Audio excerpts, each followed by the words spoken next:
going to solve for the angle.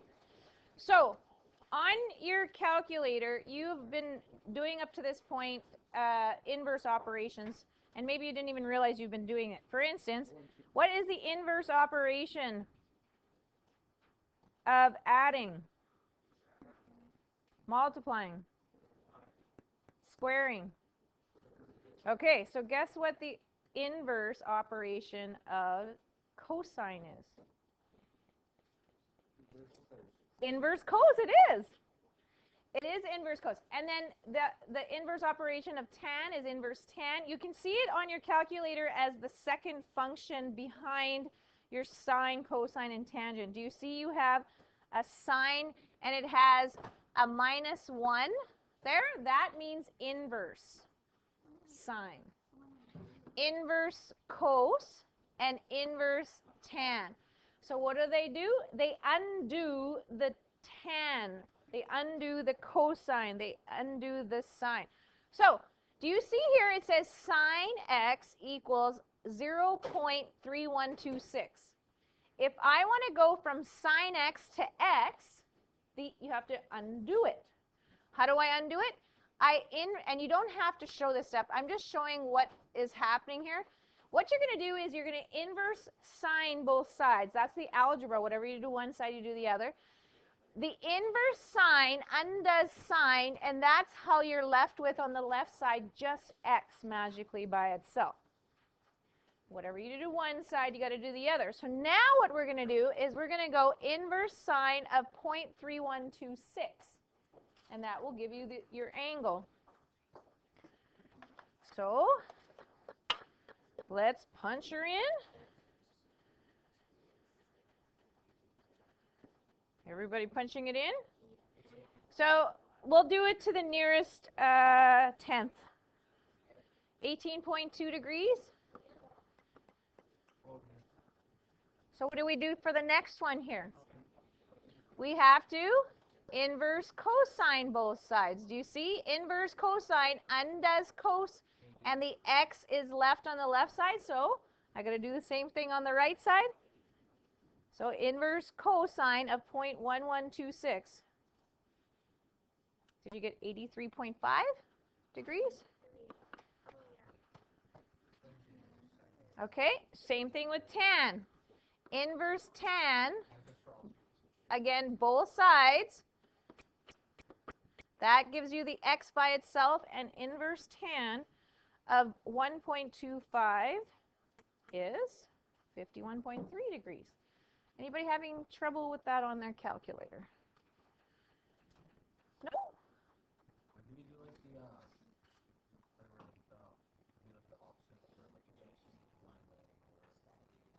Oh, we're going to do that. Yeah, don't worry. Okay, so when you're solving to find missing angles, here's the steps. Which sides are given? Same as before for finding the sides. If you're given the opposite and you're trying to find the hypotenuse, then that would be the trig ratio. Anybody? Opposite and hypotenuse, which sign? If they're giving you information about adjacent and hypotenuse, that would be the trig ratio cosine.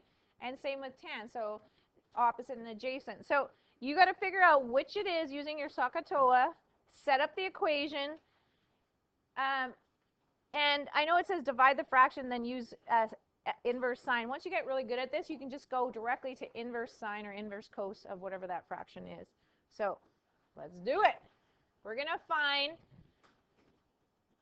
angle B, it says. So here's angle B right there. So what is that in relationship to 20 and 25? What's 20 called? Adjacent. And what is 25 called? Opposite. So what trig ratio should we be using? Tan. So we're going to write it out. We're going to write tan B is equal to opposite, which is 25, divided by adjacent, which is 20. Any questions how I got that? Okay, so now it's up to you. You can divide that and get the decimal, but you need to store it in your calculator. So I highly recommend doing it this way. Remember how I said whatever you're trying to get b by itself, how do you do that? What happened in this step to this step? I'm sorry? What did I do to get rid of the tan there? I inverse tanned it. So that's what I'm going to be punching in on this side. I'm going to just write it out. You don't have to write this step out, but I'm just showing you this is what I'm actually punching in my calculator. Yes? So in this step to this step, just so you know what I did here is I'm inversing tanning both sides. Do you see that undoes that, which gives me the b by itself. Okay.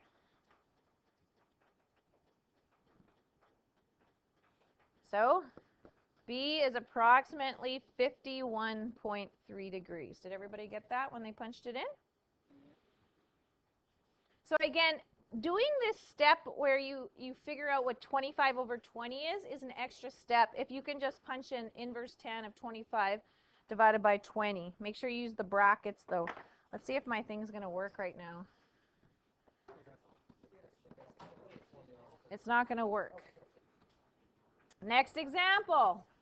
Find angle A, and then we're going to find angle B. So let's find angle A. So here's angle A.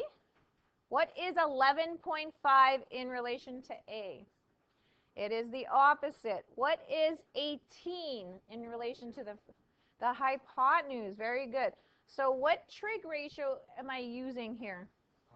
Sine. So I'm going to write sine of A is equal to 11.5 divided by 18. Everybody good with how I set that up?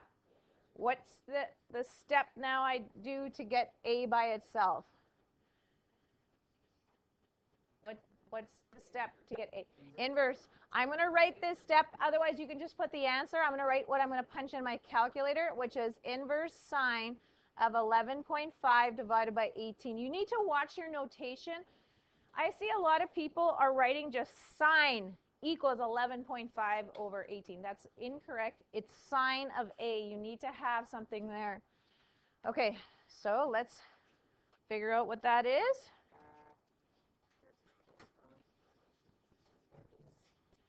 That's pretty loud. Did you get 39.7? Yeah. Now it's saying find angle B. And they give you a little hint. Remember all the angles in a triangle add up to 180? So it's faster, just like, you know how I said before, if you're given two sides and you need to find the third side, it's faster to do Pythagorean theorem. In this case, once I figure out that A is 39.7, B has to be, it's just whatever 90 subtract 39.7 is, right? Why did I say 90 subtract that?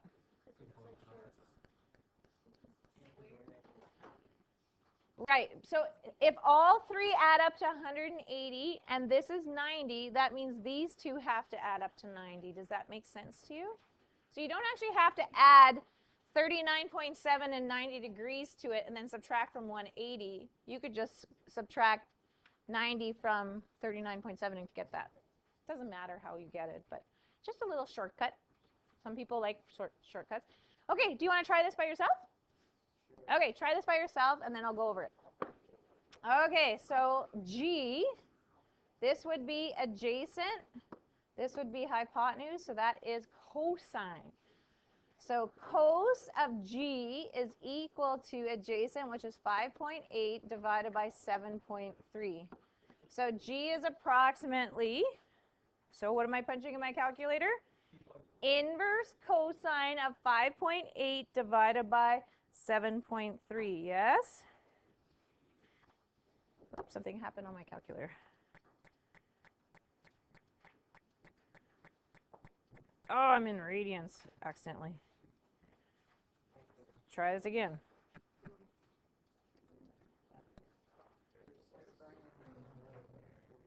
Did you get 37.4?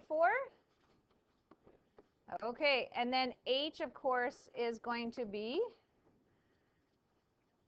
52.6.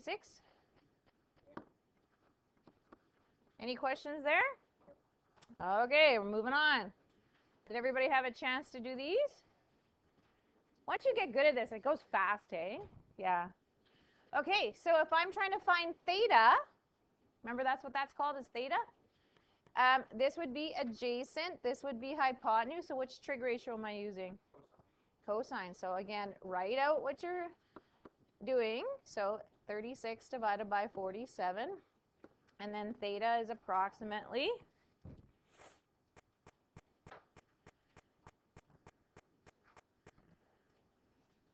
40.0.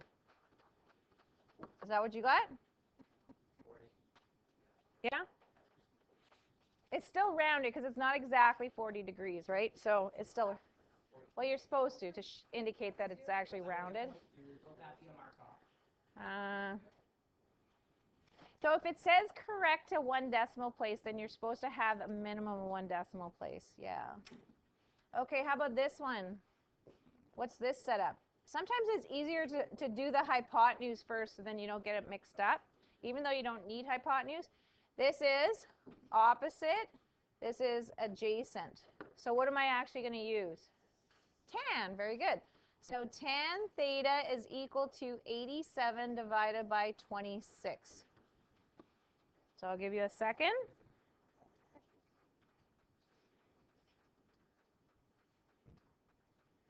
$73.4. Okay, I'm going to give you a second to finish the last two. Okay, so for C, all you have to do is go 90 subtract 73.74, right? So theta is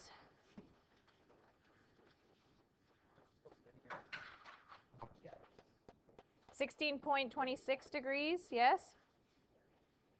Okay, so this one would be, this is your hypotenuse, and that's your opposite. So I'm using sine. I still write that first step, sine theta equals, I see a lot of people not, which you won't lose marks, but I don't know. I think in when there's a test situation, you might be a little bit more stressed to remember what you're doing, right? No? So you get 47.3 degrees. Is that what you got? Yes? All right.